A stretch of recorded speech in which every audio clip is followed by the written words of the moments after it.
चलिए दोस्तों, प्रश्न को स्टार्ट करते हैं। और आपको पहला प्रश्न स्क्रीन पर दिखाई दे रहा होगा और आप समझ सकते हैं प्रश्न बहुत ही महत्वपूर्ण है जो हर कम्पिटिटिव एग्ज़ाम में आने की संभावनाएं बनी रहती है और आ भी चुका है प्रश्न यह। तो चलिए, पहला प्रश्न आपके सामने देख सकते हैं, चंद्र ग्रहण की स्थिति कब होती है। यानी चंद्र ग्रहण जो होता है वो कब लगता है, इस बात को यहाँ पूछा जा रहा है। पृथ्वी जब सूर्य और चंद्रमा के बीच आ जाती है उस स्थिति में चंद्र ग्रहण की स्थिति होती है।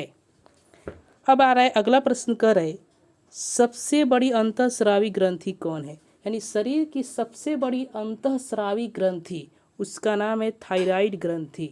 यानी शरीर की सबसे बड़ी अंतःस्रावी ग्रंथि के बारे में अगर पूछ दिया जाए तो आप कहेंगे थायराइड ग्रंथि को शरीर की सबसे बड़ी अंतःस्रावी ग्रंथि कहते हैं। चलिए अगले प्रश्न को देख सकते हैं। अगला प्रश्न आपको स्क्रीन पर दिखाई दे रहा है, कह सकते हैं कि आयोडीन की कमी से कौन सा रोग होता है। तो हम देख सकते हैं आयोडीन की कमी से घेंघा नामक रोग होता है जिसे गोलगंद कहते हैं या ग्वाइटर के नाम से इंग्लिश में इसे जानते हैं।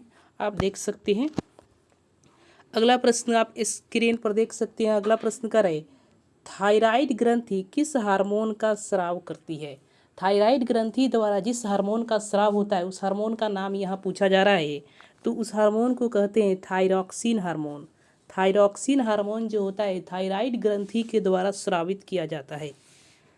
दूसरा नंबर, पाँचवा नंबर जो क्वेश्चन है आप देख सकते हैं स्क्रीन पर, मानव शरीर की सबसे बड़ी ग्रंथि कौन है।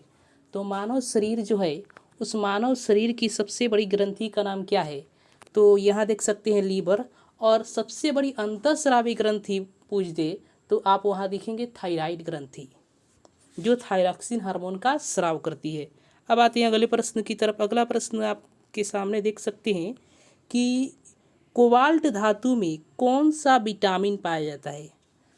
तो कोबाल्ट धातु में जो विटामिन पाया जाता है उसे विटामिन B12 के नाम से जानते हैं।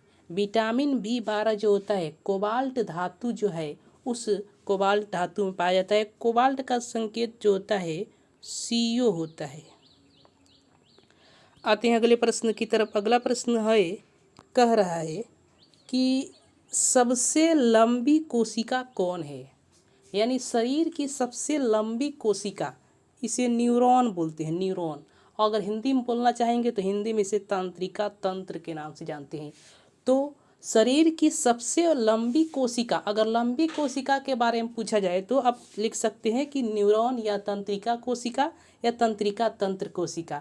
अगर सबसे बड़ी कोशिका के बारे में पूछा जाए तो वो उसे बोलते हैं शुतुरमुर्ग का अंडा। तो इस प्रकार से आप जान सकते हैं, समझ सकते हैं। अगला प्रश्न आपके सामने स्क्रीन पर देख सकते हैं कि कौन सा विटामिन, यानी कौन से विटामिन जल में घुलनशील होता है। तो विटामिन B और C, विटामिन B होता है और विटामिन C होता है, वो जल में घुल जाते हैं। लेकिन जितने भी विटामिन होते हैं वे वसा में घुलते हैं लेकिन जल में भी नहीं घुलते हैं। यानी विटामिन B और C जल में घुलता है और अन्य सारे विटामिन जो होते हैं वो वसा में घुलनशील होते हैं। अब आते हैं, कह रहा है जीव द्रव्य का नामकरण किसने किया। यह जीव द्रव्य का मतलब होता है कि कोशिका द्रव्य और केंद्रक को मिला दिया जाए तो उसे जीव द्रव्य कहा जाता है। उसका नामकरण करने का श्रेय जाता है पुरकिंजे को। पुरकिंजे ने जीव द्रव्य का नामकरण किया था। अगले प्रश्न की तरफ चलते हैं।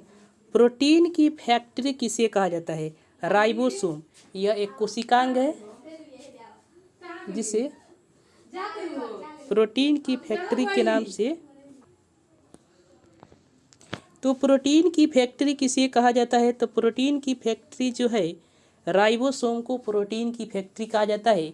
कोशिका में पाए जाने वाला एक प्रकार का कोशिकांग है। तो अब सबसे छोटा कोशिकांग के बारे में अगर पूछा जाए तो राइबोसोम को ही सबसे छोटा कोशिकांग के नाम से जाना जाता है। आप नोट कर सकते हैं, इसे नोट कर लीजिएगा। तो चल आइए देखते हैं अगला प्रश्न आपके सामने स्क्रीन पर देख सकते हैं कि 3 पैरेंट बेबी का संबंध किस कोशिकांग से है। यानी कोशिका के किस भाग से 3 पैरेंट बेबी का संबंध है। तो उसके माइटोकॉन्ड्रिया, कोशिका के एक कोशिकांग होता है जिसका नाम है माइटोकॉन्ड्रिया, उस माइटोकॉन्ड्रिया से 3 पैरेंट बेबी का संबंध होता है। आइए अगले प्रश्न की तरफ चलते हैं। तो अगला प्रश्न, रक्त का शुद्धिकरण कौन करता है। शरीर के किस भाग में रक्त का शुद्धिकरण होता है। तो किडनी में। और रक्त का निर्माण किस भाग में होता है? अस्थि मज्जा। अस्थि मज्जा में शरीर में रक्त का निर्माण होता है और रक्त का शुद्धिकरण जो होता है शरीर के किडनी में होता है। आइए अगले प्रश्न को देखते हैं। अगला प्रश्न आपके सामने जो देख सकते हैं, अगला प्रश्न कर है, किडनी स्टोन का रासायनिक नाम क्या है? किडनी स्टोन जो होता है शरीर में, उस किडनी स्टोन का रासायनिक नाम क्या होता है? Calcium oxalate.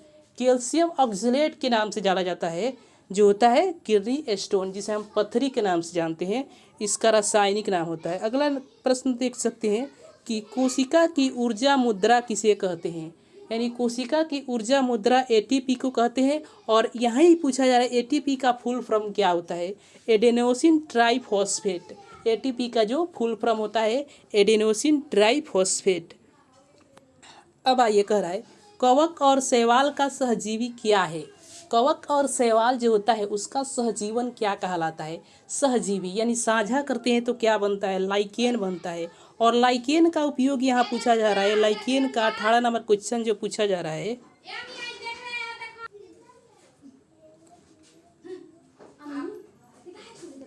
लाइकेन का उपयोग कहाँ होता है? लाइकेन का उपयोग जो होता है वायु प्रदूषण का चेक करने में। वायु प्रदूषण को चेक करने के लिए लाइकेन का उपयोग किया जाता है।